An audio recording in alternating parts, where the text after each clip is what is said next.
guys, welcome back to my YouTube channel. If you haven't watched any of my videos before, if you haven't heard about me, if you don't know who I am, my name is Liliana and I am a Portuguese fashion designer. Actually living in Paris, but just moved from London, so I kind of been all over the place. I decided to start this channel to share with you my process within creating a fashion brand. I kind of want to show all of the behind the scenes, but also like what goes in the designer's mind, I guess. Also, all of the work that I'm doing, I'm trying to do it in a sustainable way, and this is something that I'm going to speak about very soon on my channel.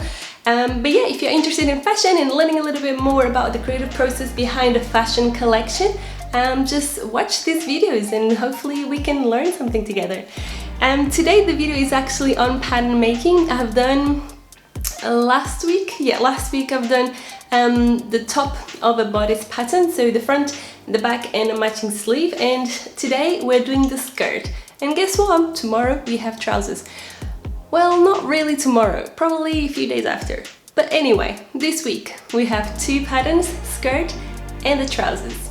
I am actually doing these videos on scale, so I'm not doing the bodice pattern that I did for the front and the back and matching sleeve was on actually the same measurements I was using.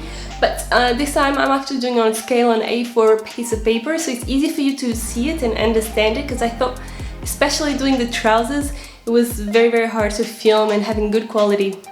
So I decided to do it on scale, but all the measurements that you see on the paper are the measurements that are used in real life, in real sizing. So that's it. Welcome to my channel. Let's jump into the video and I hope you enjoy it. And please don't forget to click on the subscribe button. I promise it's for free. Cool, so to do this video we need three measurements. The first one being your waist. So as I showed in the video prior to this, just go around your waist and get that measurement there. The second one is your hip, so two in the largest area of your hip. So around your bum and the largest area of your hip, that's where you want to take that measurement. And then the third one is the distance between your waist and your hip, and once again the largest area of your hip. So just place it on your waist and go all the way down until the largest point of your hip, and then we have it. So the first thing that we need to do is to draw a straight line in a piece of paper. This will be the center back. On that straight line we're going to measure the desired length of the skirt. So in my case it was 56 centimeters. And this came about just the knee length for myself. I'm a short girl, so 56 is just about right.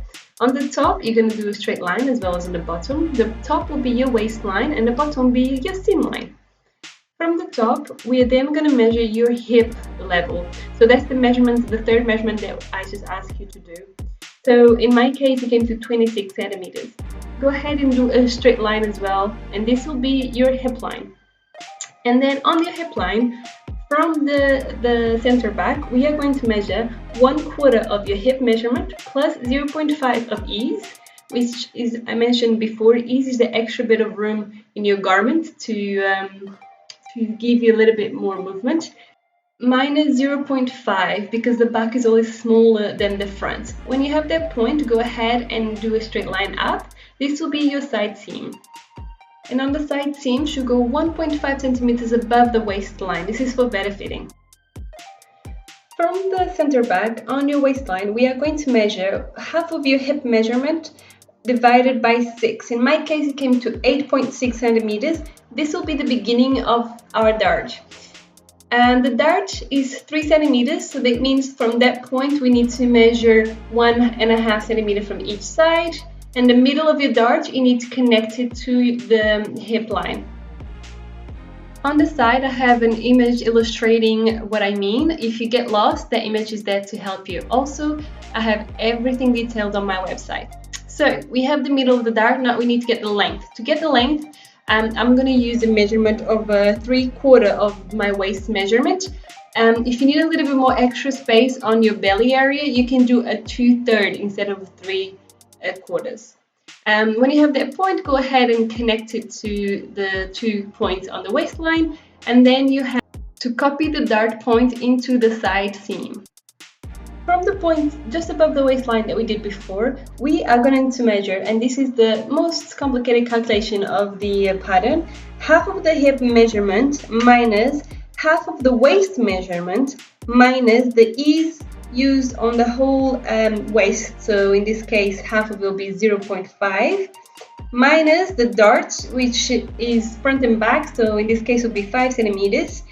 And in my case, it came up to 12 centimeters. We divide that by 2, and then we have the right measurement. So in my case, 6 centimeters. We measure from that point 6 centimeters, and then we have the waist point. We connect that to the half point between the dart and the center back, and then we have our waistline. The only thing left to do is to round the curve on the hip and on the waistline, and then we can go into the front. So first thing that we need to do is find the center front, and to do so we need to measure 1/4 of the hip measurement plus 0.5 of ease plus 0.5 because the front is always bigger than the back. When you find that point, square it up and down, and this you have your center front. The center front you should have 0.8 millimeters above because the front is always slightly bigger. After you mark the 0.8 millimeters above the waistline, go ahead and do a square line because this will be your new waistline for the front, because the front, as I mentioned, is always a little bit bigger. And on that waistline, you're going to use the same measurement for the dart as we used on the front. So in my case, the 8.6 centimeters. In terms of length, it's going to be half of the hip level. So in my case, my hip level was 26. Which means that this dart is going to be 13 centimeters long. And just to connect the points to create the dart. Next, we're going to find the waist point, which is the same level and at the same distance from the side seam as the back one. As soon as you've done that, you can round your curves as we did on the back. But to do the front, I think it's easier for you to fold your piece of paper and just copy it from the back, so you have exactly the same curve. And I know in a bigger pattern it's not as easy as to do on the scaled one, but you should still be able to do that. And if you can't really see through, you can either mark it on the other side of the paper because it's easier to see through as I do it here, or you can use a piece of tracing paper and copy it. But this just ensures that your curve is exactly the same on the front and on the back, and that's quite important. And then after you do that, you can then mark your darts.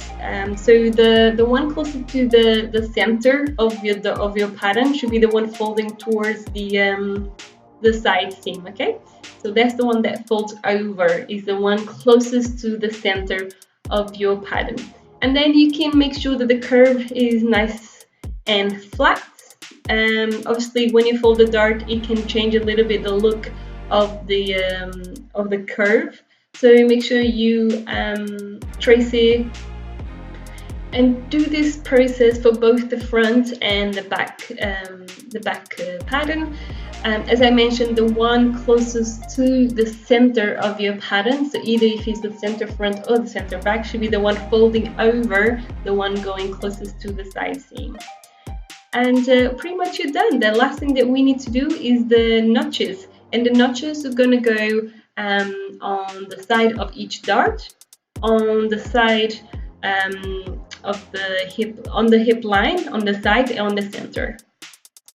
So that's it, guys. We finished with the pattern for the skirt. I hope you guys enjoyed it. As I mentioned in another video prior to this, we will use these patterns and change it to actually create garments for the collection that I'm building up now. Next video is going to be the trousers, and then next week we're going to talk about something totally different. I hope you really enjoyed this video. Let me know in the comments below if you have any questions, if you have any suggestions, or if I can help you in any other way. And thank you so much for the support. Don't forget to subscribe. It really helps my channel and myself to develop, and it tells YouTube that you are interested in my content.